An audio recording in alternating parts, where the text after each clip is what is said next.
there, it's Ashley from WTI. If you are tired of not being able to reach your premium golf balls, check out this golf grabber from prowithlin. This is the 18-foot aluminum alloy golf ball retriever. It retracts to under 4 feet. This is my first time using a golf ball grabber, and I will say it's very easy to use. It's lightweight, fits in my golf bag perfectly. Here where I live, we have a lot of lakes and ponds on the courses. I've never wanted to come head to head with a gator.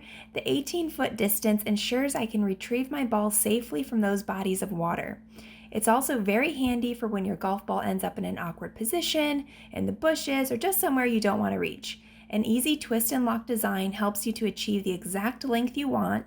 It's a quality golf grabber with a very sturdy design. I have found 2 ways to use this. You can scoop the ball, or you can apply pressure to press the ball into the retriever and it doesn't fall out.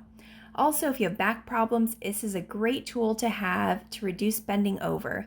I couldn't recommend this enough. You won't be disappointed in the amazing ability of this golf grabber. The handle is comfortable and made with anti-slip rubber. Whether it's for a friend or yourself, you won't regret having this handy tool within arm's reach to get you out of that tight spot. But that's just my point of view.